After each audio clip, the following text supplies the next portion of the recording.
Hey, good morning, everyone. Thank you for coming to the Missing Piece Alliance Group meeting Zoom today. And we have a very special guest. Today is January 29th, 2025. I like Yeah, giving I always give a date because things are changing most rapidly. And Michael, that is so distracting. Are you, Michael has himself behind himself. That's very awesome. Um, the documents, as you guys know, keep on changing, and I want to give everyone a quick heads up. Yesterday, if anybody had a rental listing, surprise, new contracts for rental listings yesterday. Um, I will be going over, I sent in the newsletter. If you received it, please look at it. I have the red line version of everything that changed, and it's quite a bit. Um, and what was really exciting to me, because of my ego, is the brokers didn't even know about it yesterday. And I was like, oh, everybody, look, it changed again. So it's very new. But if you have a rental, see me first and then make sure, as this is what we're doing with all the documents, read the bottom. It says the date. If there's anything that you think says like August, it might be a new one for August.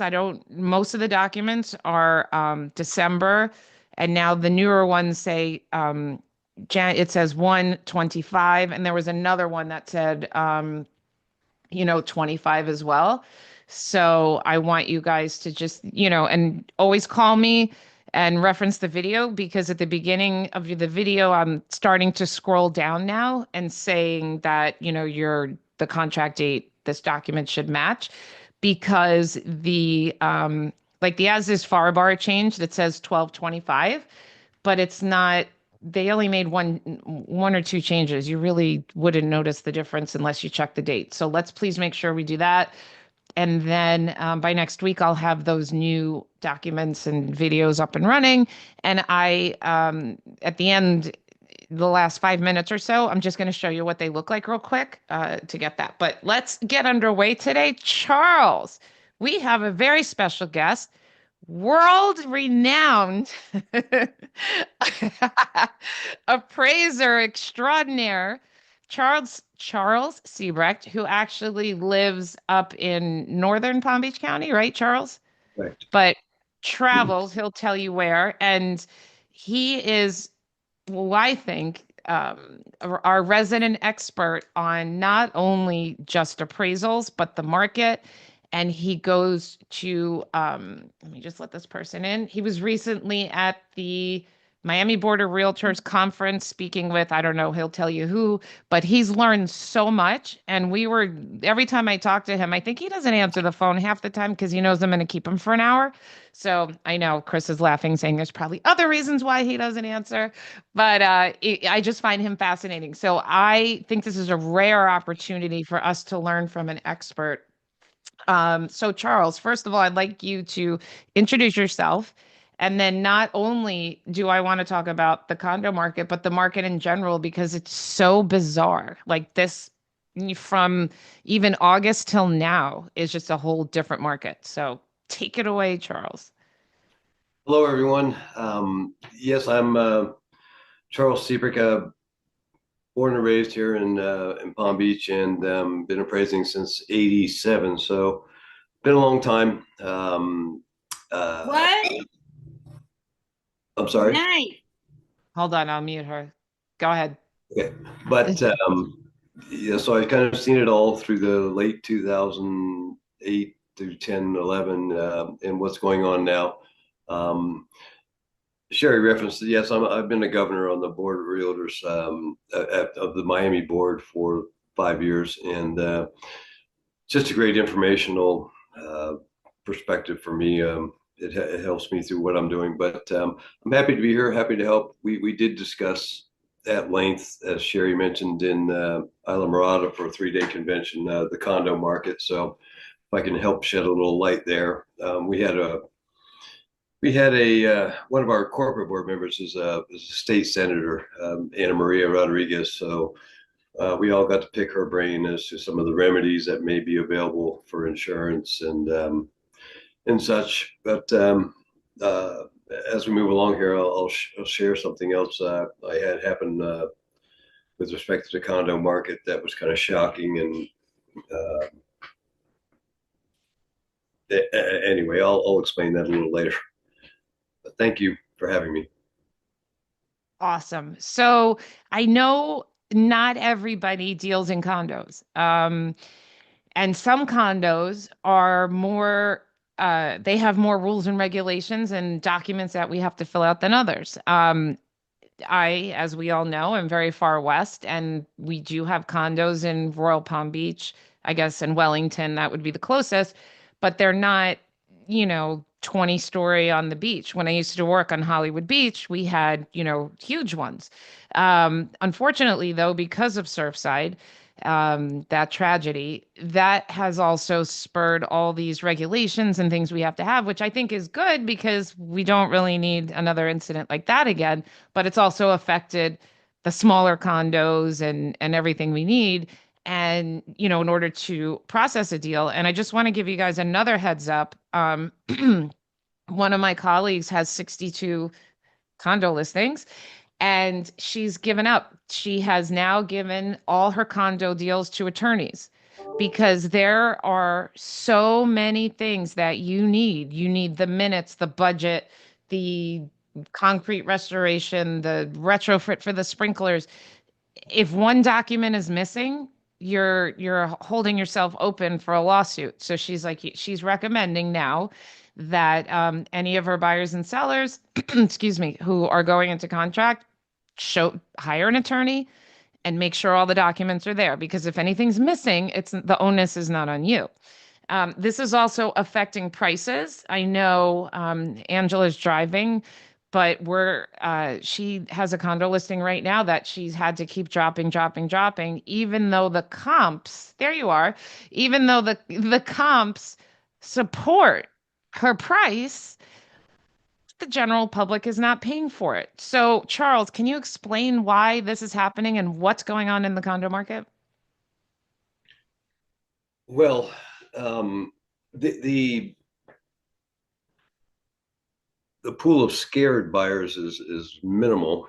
The exposure for whatever remedies it takes to get the buildings up to snuff, the weaknesses in the budgets of these condo buildings for lending purposes, very very difficult to meet the requirements for a lender. The lenders lawyers who are underwriting the condo itself are scrutinizing it tremendously. Um, you pretty much are down to cash buyers, which, well, the other thing is that in all these appraisals I'm doing on condos, quarter by quarter, the inventory has exponentially grown. It's a toxic procedure just to get all the documents, as your agent can attest to. It's almost undoable and almost not worth the money. There's a certain extent that I'd be almost afraid of from a liability standpoint as a realtor to your even your ability to get them all the required doc or all the documents they that are out there that they can be accurate and timely and up to date on all those documents. It's almost impossible. Their exposure. We haven't seen lawsuits yet against realtors for not producing these documents either accurate or timely. But the whole environment is just rocky, and as the rockier it gets, the further the associations, which are the associations for the condos are corporations. You have to understand that they're separate from the condo, and they're getting iffy at best, and their liquidity is in question on a lot of them.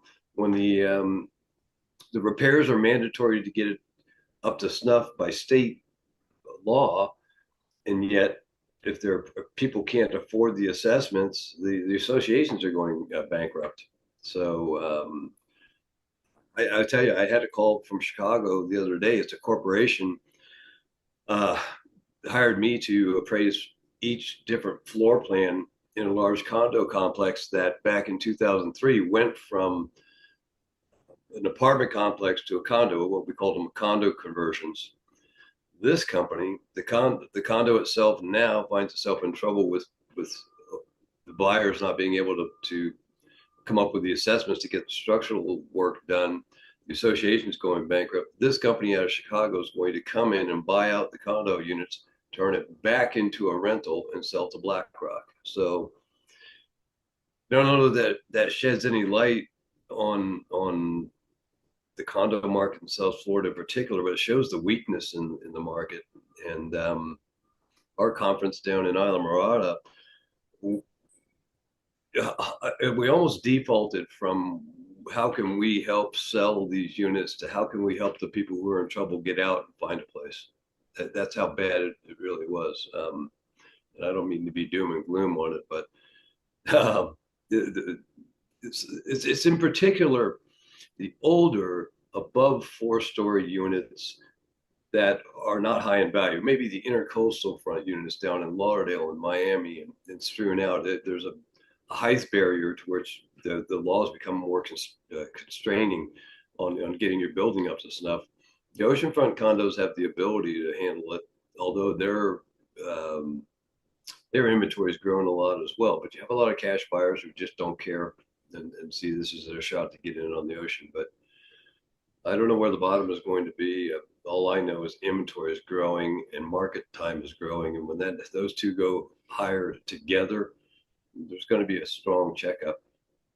So how do I, how do we, because like for example, Angela had a possible listing where they paid was it Angela, was it 511 that they paid 2 years ago? It, I'm sorry, it was 311 or 331. Sorry, 331.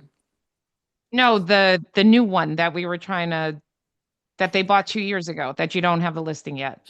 Oh, I'm sorry. I was quoting some of the taxes. They paid 510.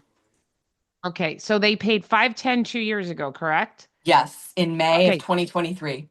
Okay, so she did a CMA, I did a CMA, and Charles, there were three closings. We're just going to pretend they were all the same ocean views because I think they were upgraded, whatever.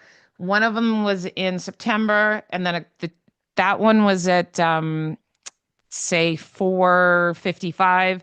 Then there was another one at 4:30 and another one at 4:10. And forget the cash for 300. That was all over the last year in the same building. It's a big building, so I didn't go outside the building.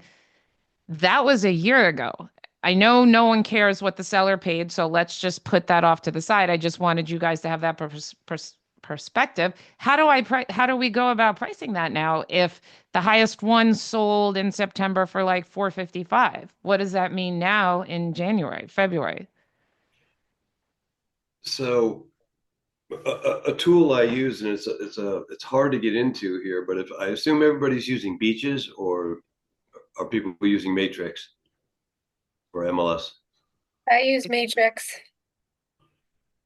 So when if you're doing a condo like that, you're going to have enough data, enough sales to make it make sense. So you'd have to draw a box around all oceanfront condos, up and down, say 5 or 6 miles, constraint your square footage to 100 square feet on both sides of your subject in the last year. There's a tool called, when you're doing a CMA, there's a tool called a 1004 MC. And if you check that box, it'll give you a quarter by quarter average sales price, average days on the market, and listings, active listings per quarter.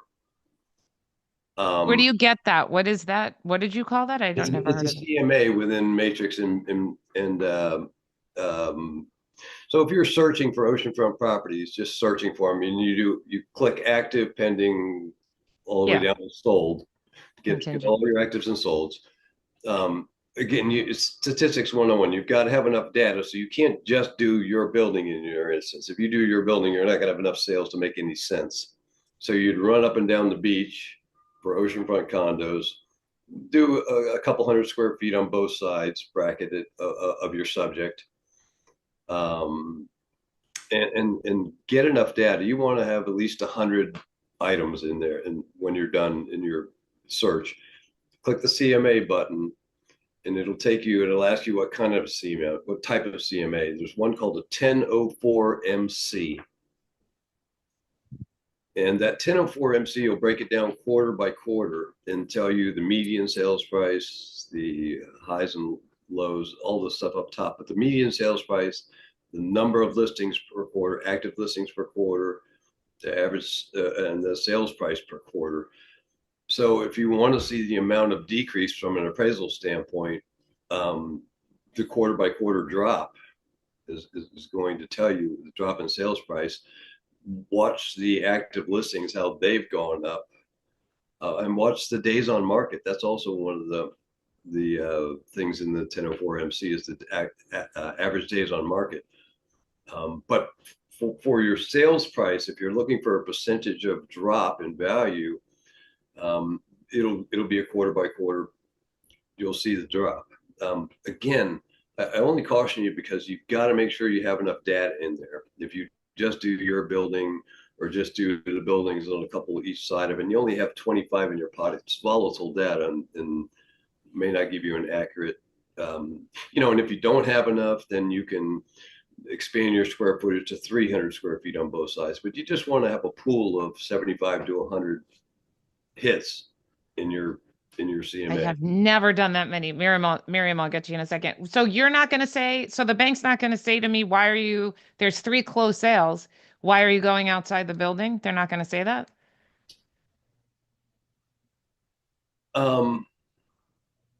Well, this is the tricky part of condos right now. There's also who's paying the assessments, the buyer, seller. The vetting those sales is really tricky. Honestly, if you're asking me from a practical standpoint or an actual standpoint, for me, when I'm doing an appraisal for a bank, I want the most similar unit, the similar square footage with a similar view. And if I have to pick one in your building, even though it was bad, I will. But if there's not a lot of adjustments in the rest of the comparables, if they're just neighboring buildings that have the same size, same view, you can lean just as much on those. Again, if you were going to take a buyer in that market, where would you take them? That's my pool of comparables. You as the realtor. That's a good way to think of it. So, but you can't be new. This building, her building was built in the 70s, I think. So you can't do new construction. It just wouldn't work. When you're doing your CMA, you can put maximum 1980, things like that. Again, you want to kind of back into it, or back out of it, I would say. I try to back out of it, start constrained and grow and grow, grow until you get enough pool. You're just not going to know the decrease in value accurately unless you have 75 to 100 hits in the CMA. That's great. Like I said, I never did that. So if you go back and you see that it's a declining, so this hasn't happened in a really long time. So you have to figure out the percentage that it's declining, and then you have to list it for lower than the last sales. I wouldn't say you have to list it. Well, I would tend to just let my seller know what to anticipate, and we'll list it here, but we need to be getting down to this. We don't want to be chasing it down. We want to give it a couple weeks at this and see what kind of activity we got. Then we have to get down right there where the market's indicating we're going. That it's all your sales pitch to them. But when you do that form, you set the expectations. You can show them the days on market. Days on market in those condos can be, all of a sudden, it could be 160 days. And it is 160 days, whereas it was 25 to 30, beginning of the year. So, you kind of have the ammo, if you will, to tell them the truth. And we can do what you want to try, but, I'm not willing to sit at this for a month. We're going to just waste our time, type of thing. Yeah, I understand. Miriam, what was your question?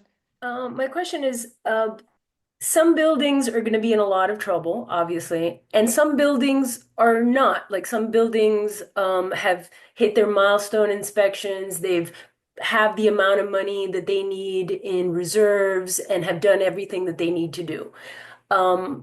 it's possible that there's going to be not as many of those buildings as there are buildings, so they're actually going to be in trouble. Um, when the market starts to turn downward, as clearly that's where it seems to be headed, is that a correct assumption? Is that a safe assumption to say? For the condo market, yeah? for Would the you condo agree to market. that? Yes, okay.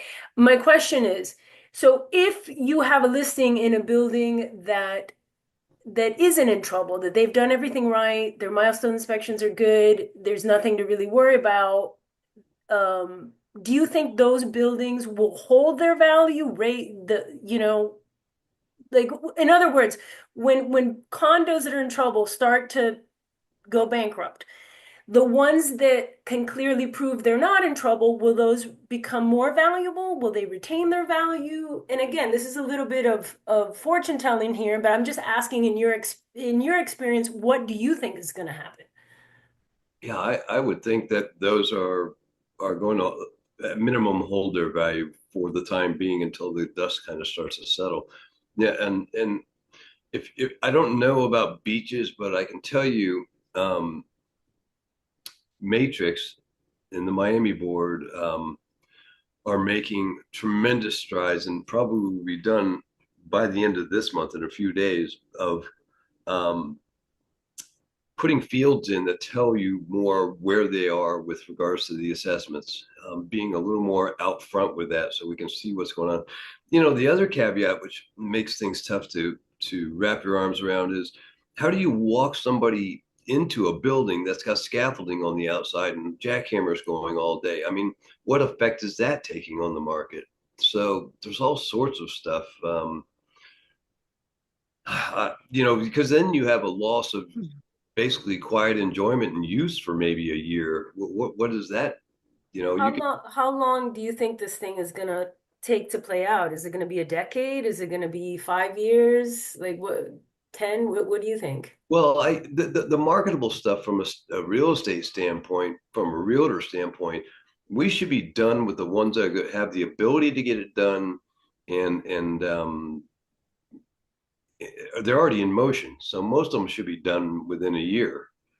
And the ones that don't are probably the ones you're going to see slip into bankruptcy or find some sort of government remedy to funding the restoration, whether the condo can afford it or not, or the owners can afford it or not. There's going to have to be something happening on that front, but they're stuck now. I'm on No, a meeting about I'm on a meeting with I'm sorry about my I'm dying.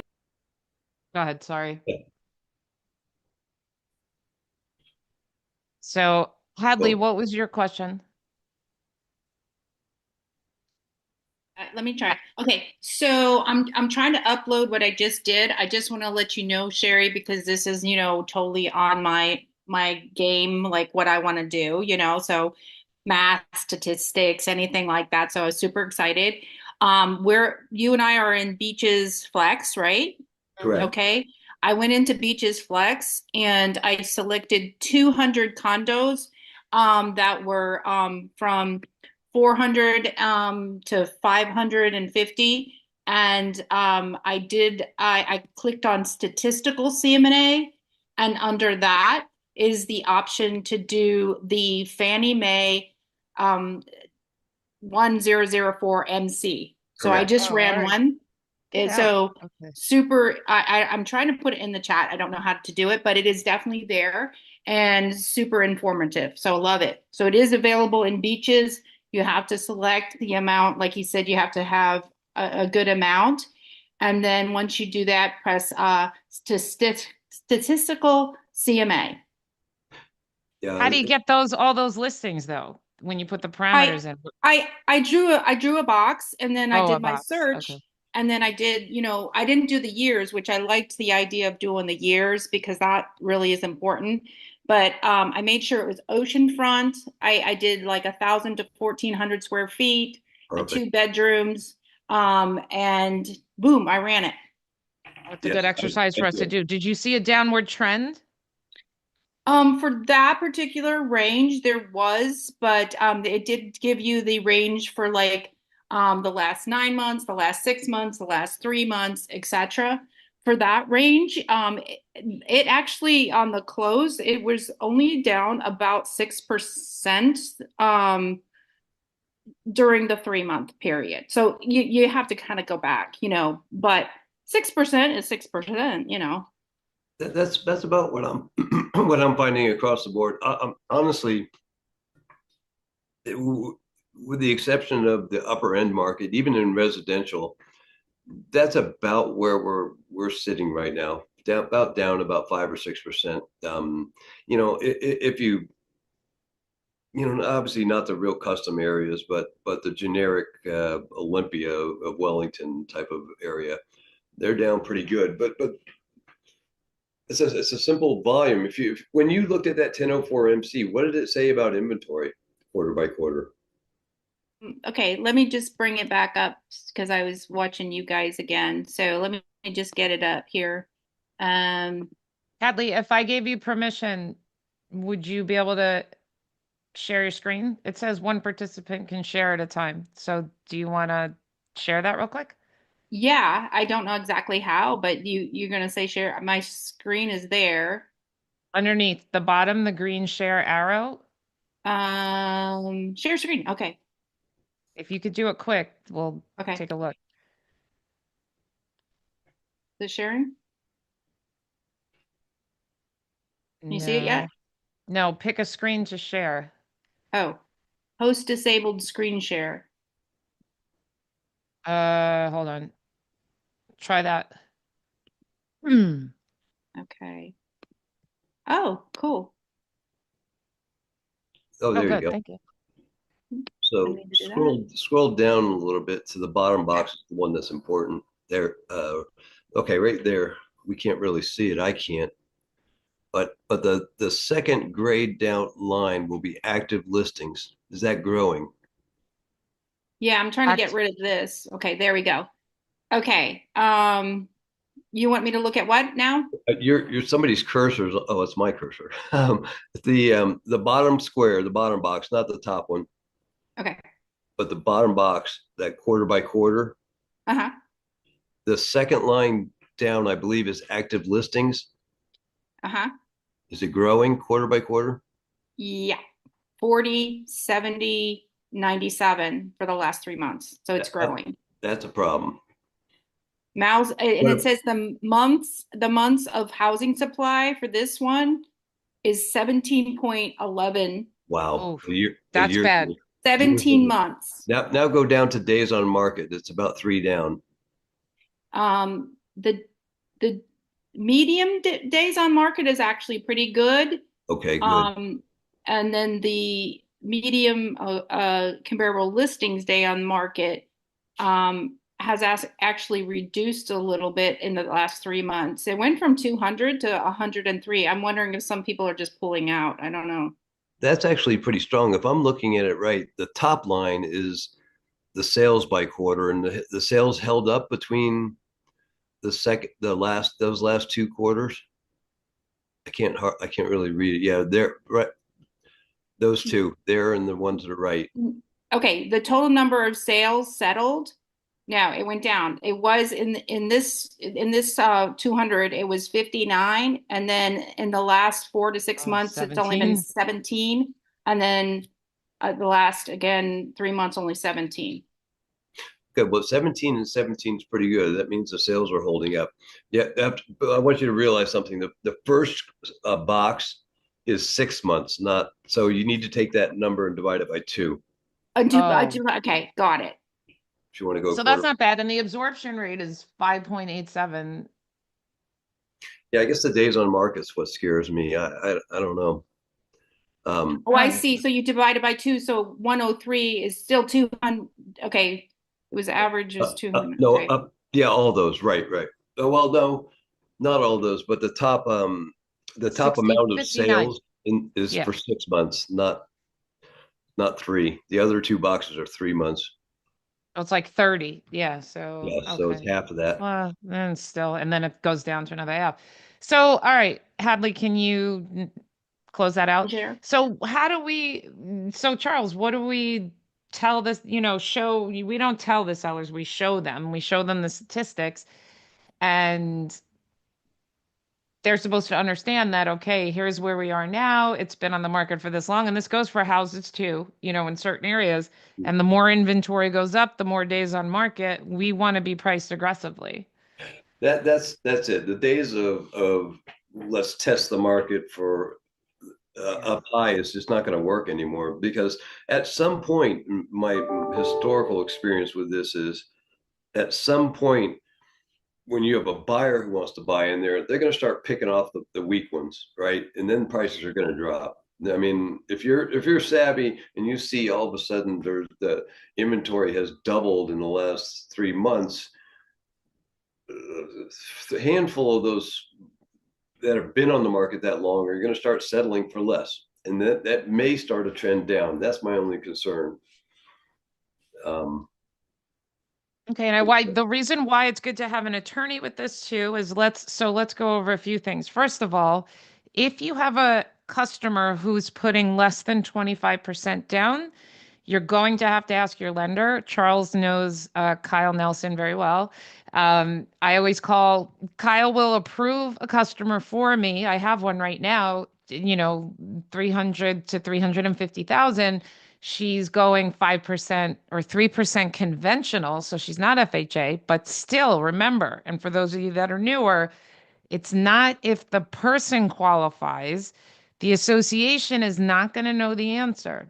The bank has to qualify the building, okay, and see if you could put less than 25% down. So it is tedious, but I have to tell you, I've taken customers, I'm like, oh my God, this is in your price range. The HOA is, the condo association fee is less than $500 a month.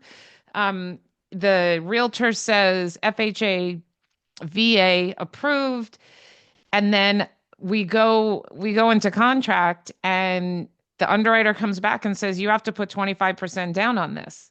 It has happened to me and to one of my agents. They had a horrible lender. We had the listing. The buyer had a horrible lender, and literally the week before closing, the lender goes, "Oops, sorry, they don't qualify. The building doesn't qualify," and they lost their deposit because they were out of the financing contingency. So what I do is Kyle approves Sally Sue, tells me the parameters, and then we select, let's say, 5 condos to go look at, let's just say on Saturday. Today is, I'll start on Thursday or Friday, the latest. I send those condos to the lender. Send those condos to the lender. And then Kyle says to me, you can't, they don't, that building doesn't qualify. This one qualifies, that one qualifies. Therefore, number one, we don't get really excited. And then we can even, it doesn't have to be that drastic. You could even be in your inspection period, send it to the lender. And if you have a good lender, they're going to see if it qualifies and they'll say, it doesn't qualify. But what have you done? You've made the buyer spend money on an inspection, possibly an appraisal if you do it the right way. Also, they applied to the association. The poor seller took it off the market, and then you find out you couldn't do it. So be very proactive. The first thing you need to do is send those condos. If it has a condo or an HOA, even if someone's putting 25% down, just find out the parameters from the lender. Then show it.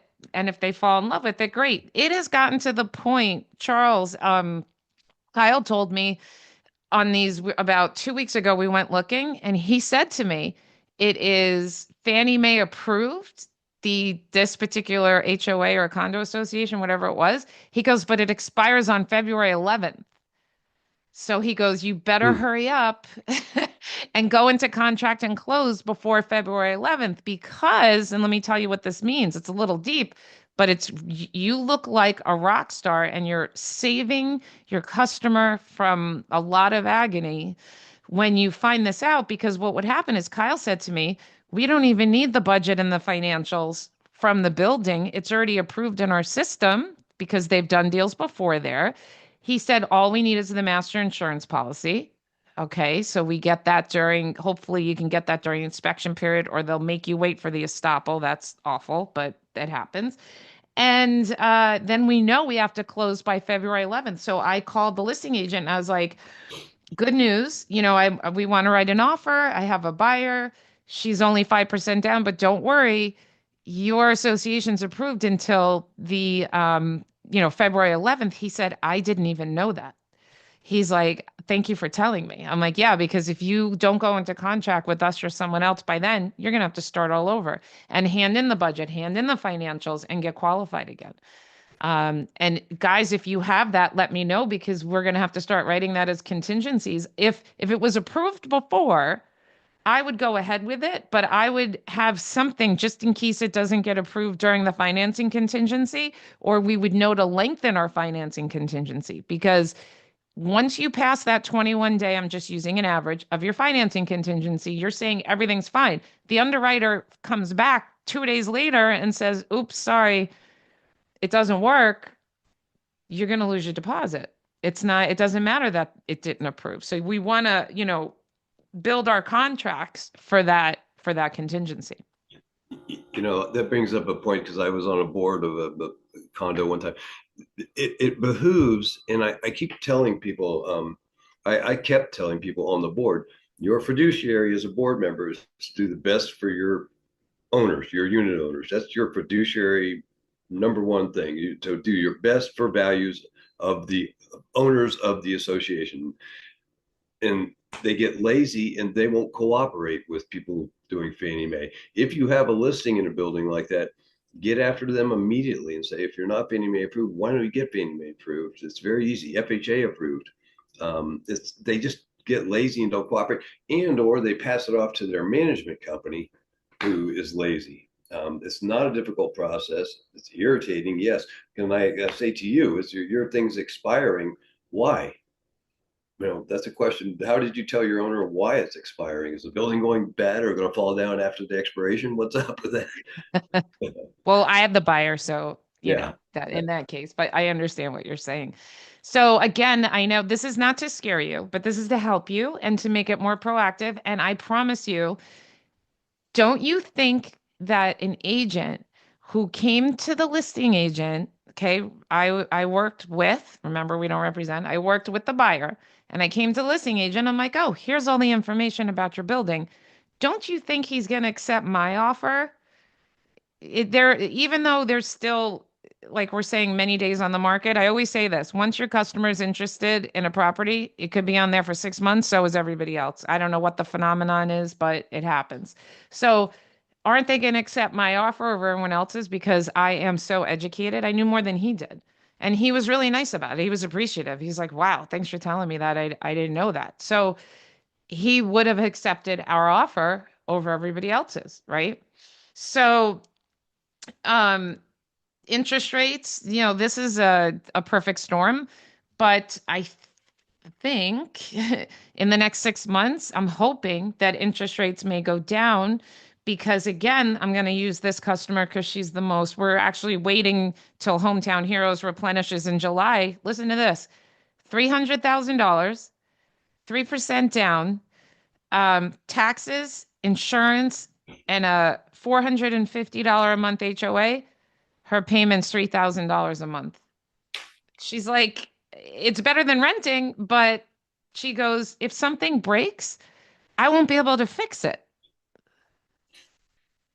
Yeah. This was So, my issue down at the Board of Realtors because the old school people, everybody's, 7%'s the norm, 7%'s the norm. And I said, yeah, well, 7% was the norm, but not when insurance is the way it is, and not when HOA dues are the way they are, and when taxes are the way they are. The only antidote to those expenses going up is a low interest rate. So I said, we have to keep fighting for low interest rates. Well, I mean, we can't fight, it's the bond, but that's a sticking point. Everybody just forgets that during those 3%, since the 3% rate 2 years ago, the other parts of your debt to income ratio have doubled, both insurance and taxes. So the qualifying is a pickle. yeah. So, like I said, we don't mean to be doom and gloom.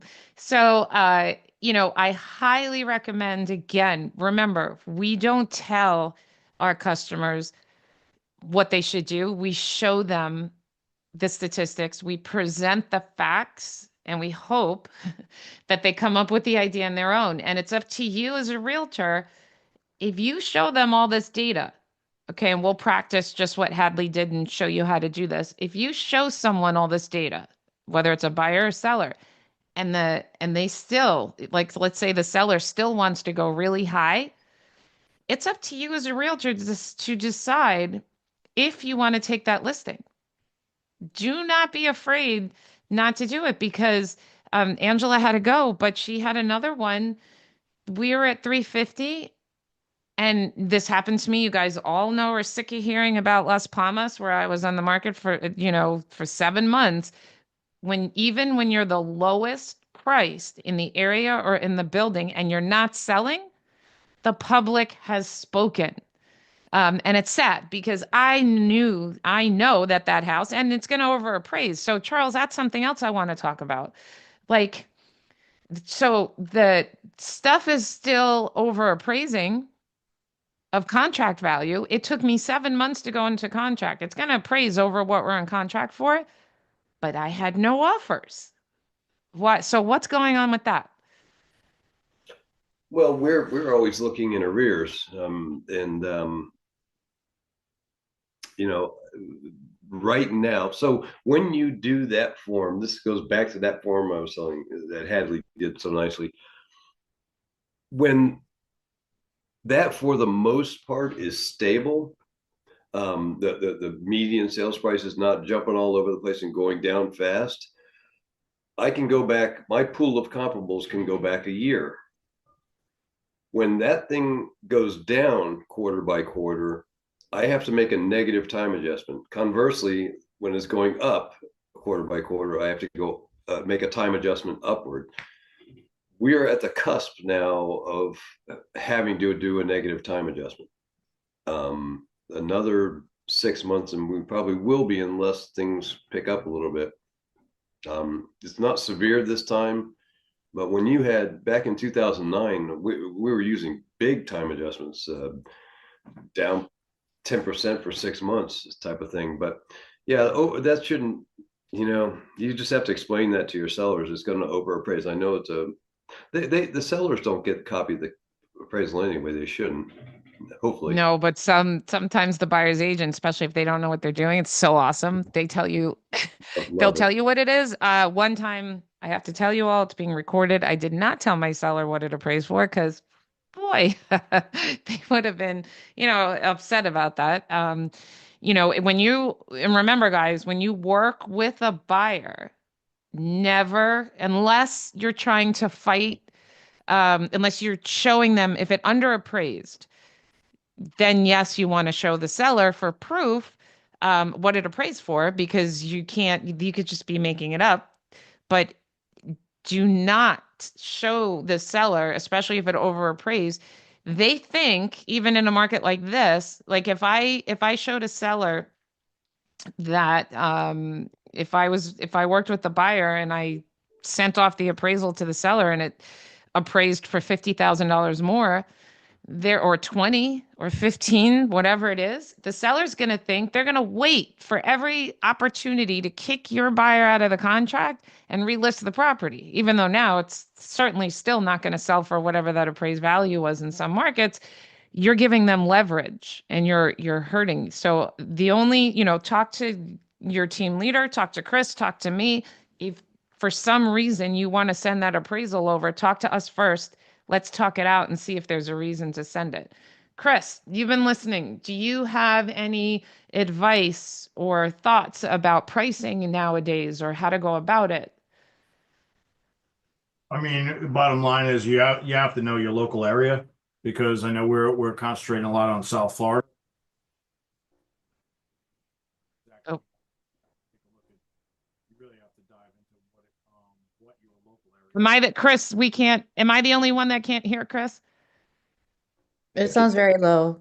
Oh, Chris, something happened. You conked out. You're not muted, but we can't hear you. Can you hear me now? No. Yeah. Now I can. Now I can. Go That's ahead. weird. No, I was saying is, I mean, you guys are right on point. Biggest thing is you have to know the local area. we're concentrating on the South Florida area right now, but we have a lot of people from across Florida, so you're gonna have to look at your local areas when it comes to pricing. So I believe that the market in certain areas is going to pick up, and other areas will stay stagnant. So here in Vero, I think we'll see a bit of an uptake, but we'll see how it goes. Probably because it's safer over there. Charles, are you familiar with anything going on the west coast of Florida with the hurricanes and they got hit twice and the way those homes and condos are in that market? Oh, did you? Well, you must be clairvoyant. Um, so, uh, and a long story short, I just know, for instance, St. Augustine is in so much trouble. Uh, they got their first round of insurance money, did repairs, whacked by the second hurricane, and now the um, the new codes have you, if you're in St. Augustine proper, you have to build up 12 feet before you can do your first floor. Hold on. St. Augustine's on the East Coast, north. St. I'm sorry, St. Petersburg. Petersburg. Oh, Sorry. thank you. I That's just what came from okay. St. Augustine. Sorry. Yeah, Okay. St. Petersburg. Um, so I've got something going on over there where this poor young couple redid their house after the first one, or was almost done with redoing. The second one came through, and now they're throwing the hands in the air, and they want to get rid of the lot. Uh, and they're really getting beat up. Probably 8 contracts already, and when the people went to do due diligence with St. Petersburg, the county, Pinellas County, the mandatory requirements now for rebuilding are toxic for some of these small lots. And I don't know, the remedy there. People are trying to roll in and buy it and just get it ready and rent it, but they're scared about the prospect too. It sounds like another BlackRock scenario to the rescue. I don't know. Hopefully not, but that's all about code restrictions over there. And I don't. It depends on the code requirements that counties are asking to rebuild. While it's good intentions, it's probably a lot more than the market will bear right now. So the bottom line here, guys, I'm seeing a trend is no matter what market you're in, you need to know your market and you need to know what's going on. So if I were on the west coast of Florida, this happened in New York with Hurricane Sandy. Actually, I had a conversation with my girlfriend. She had she owned a house on Long Beach on Long Island, and Sandy came in and she got the insurance money and she had to build she lost her entire first floor. She lost 1,000 square feet of her home because the code changed and said you cannot have any more. You have to build up to a certain height to start. So she had to sell her house. They fixed it up, but she had no square footage on the bottom. There was none. So the person who bought it paid for only what the square footage was on her quote unquote second floor, which now is the first. And then he built another floor on top of that. So you have to know. So also you have to know, like I'm saying, the prices, the trends, and whatever. And then you have to know the people you need to go to. So I started my career in Hollywood Beach. If anybody knows anything about Hollywood Beach, all it is condos and high rises and everything. I had to become the expert in that area. Well, now I really like Fiona's idea of having an attorney. If it's if it's is it 3 stories and lower, or Charles, or is it 1 and 2 stories? Is, I think it's 3 and below is not required to meet those stringent requirements. okay, so it can be 3 stories tall. Yes. Okay. So, you need to consult first of all with someone to find out, I have notes. It's in, and if I have a minute, I'm gonna show you guys. There's a new disclosure out. Charles, I don't know if you've seen it. It came out yesterday. It actually makes it a little bit easier. It's more, the new condo writer is very in depth, but so is this disclosure. And you're going to start to get into something where you're like, how am I supposed to know all this? The sellers are in another country. They don't even live here. And the association's not responding to me. Do not remember this. This is not for you to feel guilty, and this is not for you to feel sorry for the sellers. The cost of doing business for them to sell a condo is they're gonna have to hire an attorney, okay? Because the attorney can go through and get all those things for you. Because the worst thing to do would be to drag, I always say, don't drag a buyer into this and you have no way of getting all that information. We're only realtors. If the association's difficult, a lot of them I've dealt with do have their stuff together. So again, I don't want to be so down, but if you can't get all this stuff, how you dragging a buyer into it? And God forbid they close. And there's been closings. Thank God this happened to one of the agents like 5 years ago. Surprise, $2,500 assessment. Thank God it was only 2,500. What if it was 40,000? Do you think the buyer's going to put up with that? They're going to complain to somebody. So, it might be time to start having a lawyer look over these things. Anybody have another question?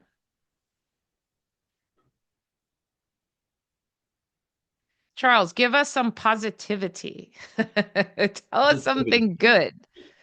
Well, this is my best take on positivity, and that's so funny you asked that because I had a job at 8 o'clock this morning in So, and the positivity in I think is that people feel more positive right now. Period. I don't know exactly why. I'm sure it has something to do with the elections being over with, but I just the people I've engaged over the past couple of weeks, um, more anxious to do upgrades, more anxious to spend money, more anxious to make a move from here to a little bit bigger house, thinking that they can cash out good well now. I just think it's an opportunity. And one other thing of positivity, and I don't like this remedy, but in our discussion down there, we've been complaining about insurance for what, 4 years, 3 years, Mhm.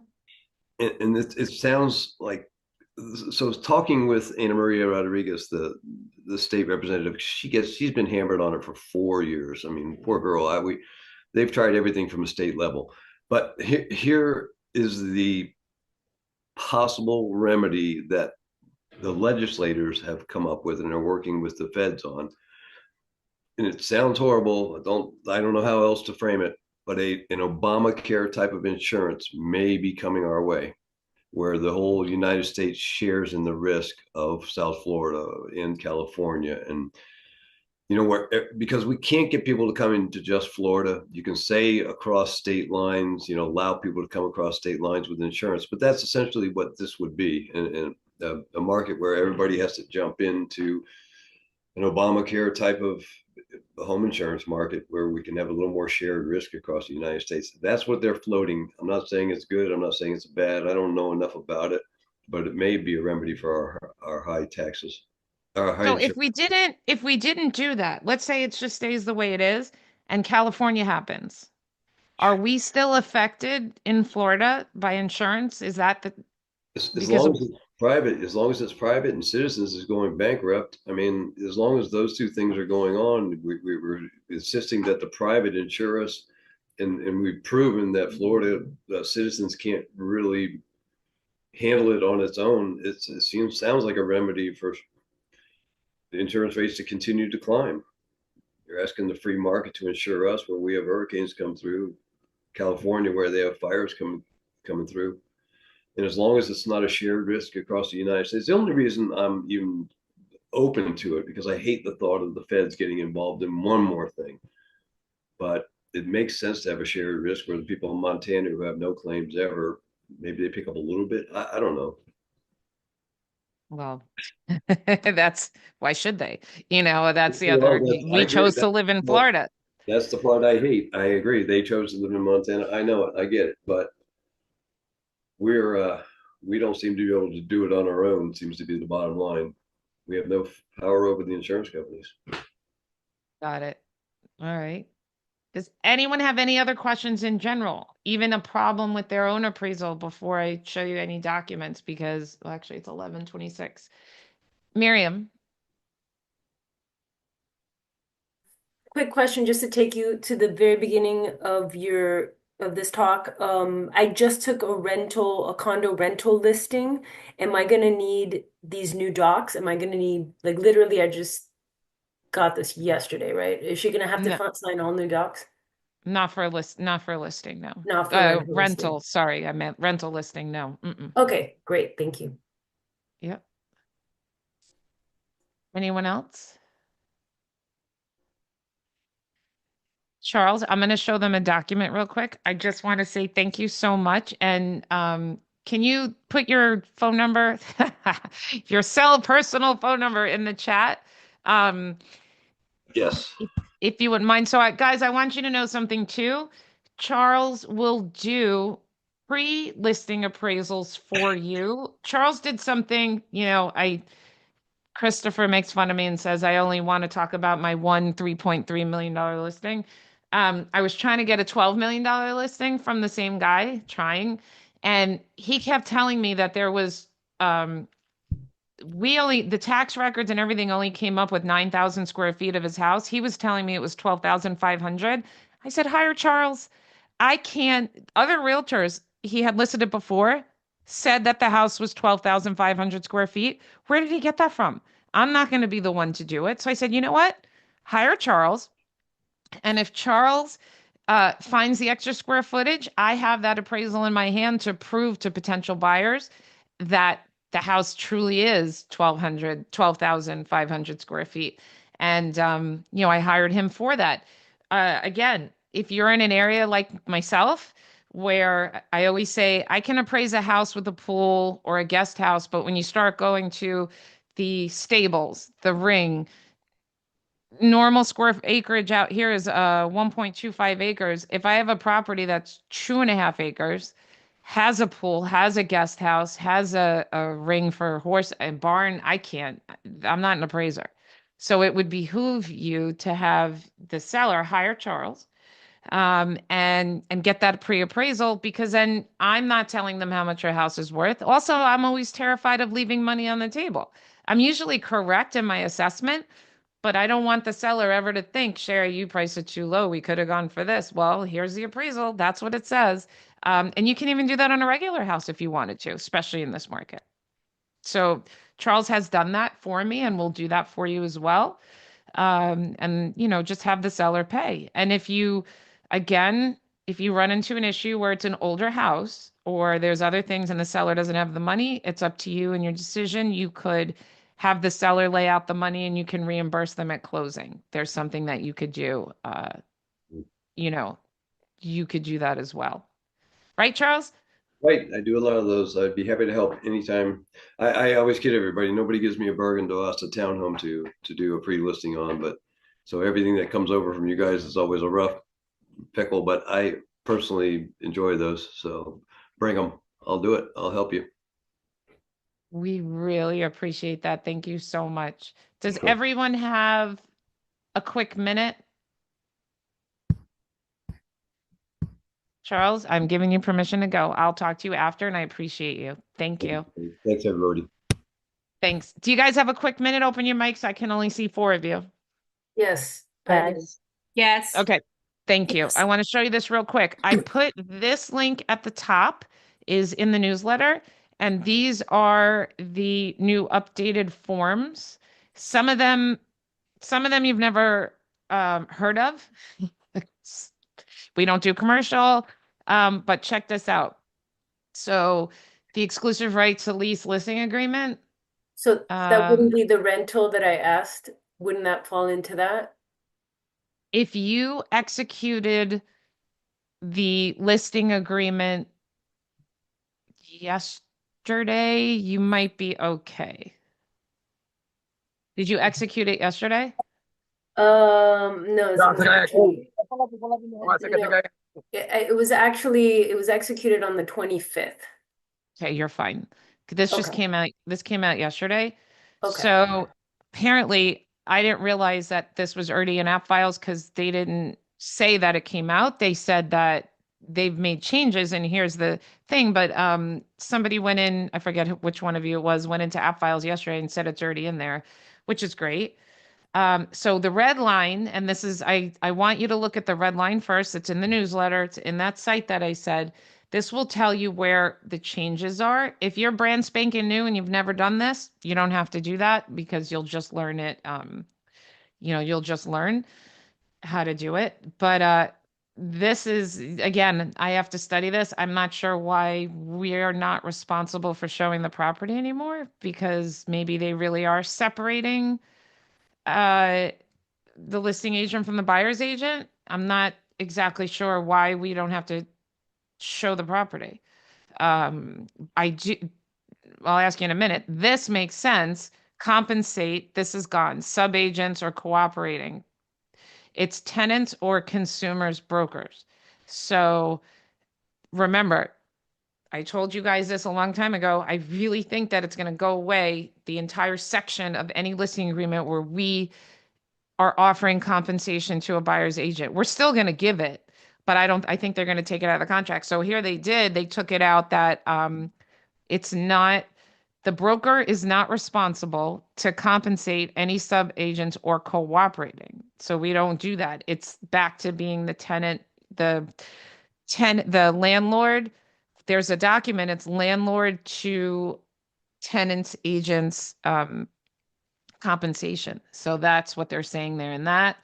And here's the date. It's not going to be all weird like this, but if you look at it, it's because the old one, I guess, was 8/24 or 3/20. So this is 1/25. So that's what we're going to, and you're going to look for this on the bottom that says 2005. So there's a nice blank screen. This is new. Parties acknowledge this form should not be used to share offers of compensation. Again, we're not sharing offers of compensation, so that's new.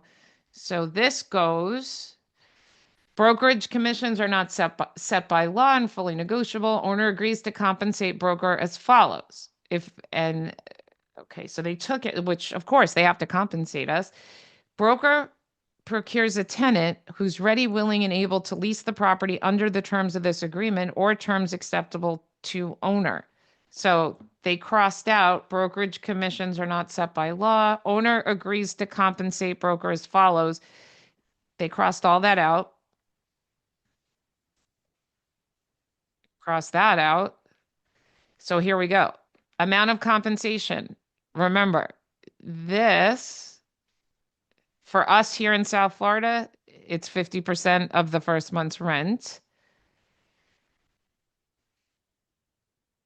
And then this is the new part down here, which they have, but now they crossed it all out. You see, this is a lot of stuff. I think it makes it easier though. Don't get scared by all the red. Down here, compensation to tenants broker. Remember, some of our brokerages were only allowed to do from owner to the tenant's broker. We can't do broker to broker. So some of you can check A and the rest of us have to check B. Okay. Oh, and they got rid of C? None of the above. Let me see. Oh, no compensation. Okay. So again, just like the listing agreement, no compensation will be offered to tenant or consumer's broker. Highly recommend we don't do that, but I do understand in Orlando and on the west coast of Florida, they don't offer compensation to the other side, which brings us to another document. It's called a tenant retainer form, which is pretty neat because then a lot of areas are doing a flat fee of $1,000 if you're going to take a tenant out, whether they go into a lease or not. And that's for those of you, anyone can do that. That would be a little revolutionary on the southeast coast of Florida. However, in places like Orlando where they give you like $50 if you procure a tenant, you might want to start thinking of using that form. And I'll show you where that is. So they changed this to authorize associate. So you don't need your broker to sign in most brokerages. If it says broker or sales associate, the rule is that you as an associate can sign. Okay. Dispute resolution for the arbitration. So the owner signs or the authorized associate, which is you. You're allowed to sign. And this agent and then administrator, that's owner, that didn't change. additional terms in the lease. And then this just says that we're not saying anything about forcing people to pay compensation in this. That's a humdinger, huh? Any questions on this yet? Yes, Marjalisa. So the form is gonna look like that, or are they finally gonna just fix it where all the red is gone and all the stuff they put a line through is gonna be gone? It's gonna be nice and clean? It's already there, apparently. Okay. I thought this was an introduction. No one, the brokers of my company didn't even hear about this. Wow. No one knew. Usually they say new forms are coming, here's the red line. Right, right. Right. And they give you a week or so to learn it. And then it goes into, no, this is already in app files. This is already Wow. in dot loop. And yeah. So it is Okay. sort of confusing, but for me, Mhm. because I know the old one so well, I wanted to know what's changing. If you're newer, don't bother reading the red line, just read the new one. And then within a week, I just proved that I need to do what I did before is get somebody who knows about this stuff like I do, go over everything line by line, talk to each other, and then I'll record it for you because I'm a little confused. If I'm confused, I can't imagine what you guys are thinking. Um, I don't think I can make a video about this right now. This part. I need to figure it's basic, it's easy, but to be the expert, I better practice this a little bit. Any questions on this form? Not right now. I'm just gonna go with whatever the new form says. Okay, good. No, it's funny, you're one of the people I could see. I was thinking that too. Go with what the new form says. Let me show you this real fast. This is new. Now, so far, I asked my brokerage if they're requiring this. Remember, disclosures are not required. Disclosures are recommended. Okay. The seller's disclosure is not required in the state of Florida. It's recommended. This form is pretty cool because let me show you. Yes, the condo rider changed. Okay, this is not for rentals, we're doing sales. So the condo Copy. rider changed and has all this information in it, but this is super in depth. I don't even know how to go about. That's why I'm saying I'm thinking the lawyer thing too. Um, is the condominium or co-op exempt from performing the milestone inspection? Yes or no? We so how do you find that out? Yeah, the sellers aren't gonna, 99.9% of the sellers aren't gonna be able to answer these questions. These are direct questions to the condo association. So yeah, they They're have a not going to know either. So yeah. the big ones will. The Royal Palm Beach and Palm Beach Gardens, and they're not going to know. So this is what someone taught me to do, which was so cool. Copy and paste pursuant to Florida statute. Just copy and paste Florida statute. This, put it Mhm. into GPT. It'll tell you what it is. It was fascinating. I was like, oh, seriously? So it'll tell you what the Florida statute is. But as Ellie would say, if she can hear me, now we're practicing law. Now we're plugging in Florida statutes. We're interpreting them on behalf of our customers to tell them whether or not it qualifies. Now, if the Florida statute said it has to be 25 miles from the beach and no more than 3 stories, you don't need this. That I can figure out. But if it starts to get more in depth, I would keep hiring an attorney or consulting with an attorney until I figure this out. So this has to be filled out. Has phase one of the, I didn't know there were 2 phases of the milestone inspection. I don't deal with a lot of condos. Is it required? Yes or no? This one's amazing because yes, on the condo writer, it doesn't leave enough room. I've seen Daniel, I think it was yours.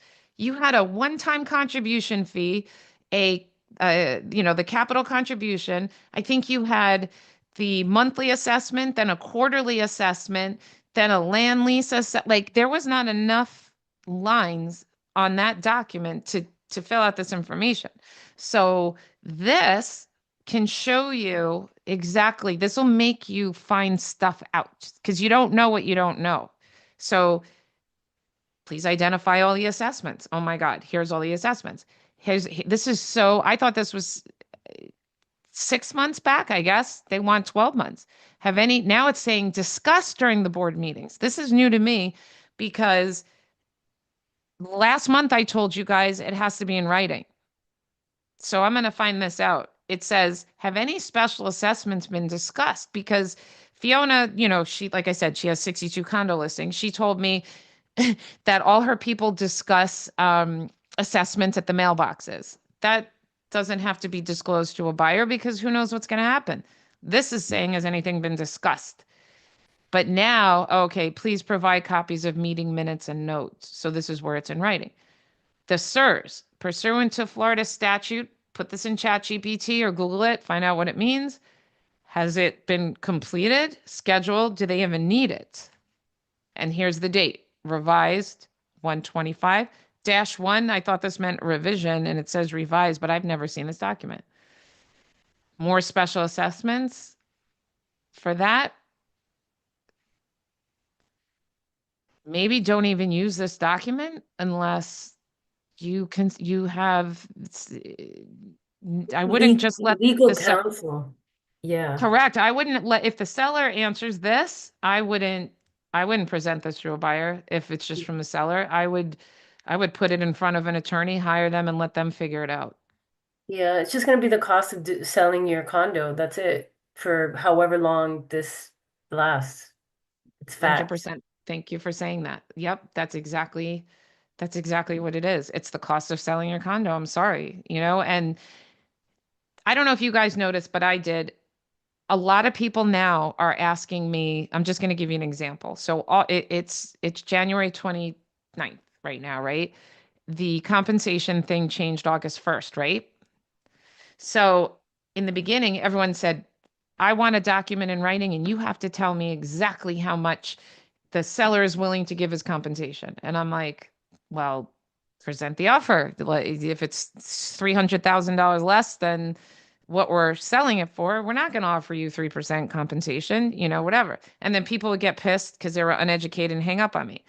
Then they say, what is the next phase was, what are they offering? I'm saying, okay, well, 2.5% with an offer acceptable to seller. And they're saying, okay, thank you. Now, you know what they're doing? They're asking me, is the seller offering compensation? I say, absolutely yes. They're not asking me how much, which you're not really, it doesn't matter how much. When you write the offer, you put how much you want, and then it becomes part of the negotiation, and you get the rest from the buyer by boosting the price, or maybe by the grace of God, the seller says, okay. So the further away we're getting from this change, everyone's doing it. So with this is going to be the sellers are all going to say to you, well, my sister sold her condo yesterday and she didn't have to do this. And I only bought this 2 years ago. And why are you asking me all these questions? The longer it goes, the less confusion there's going to be. So just have patience with your sellers. Come from a place of education and being informative. And I promise you, they're going to look at this. They're going to freak out and be like, I don't know how to sign this. I'm going to have to hire an attorney. So, that'll be much easier for that. I want to show you guys one more thing. Where is let's see.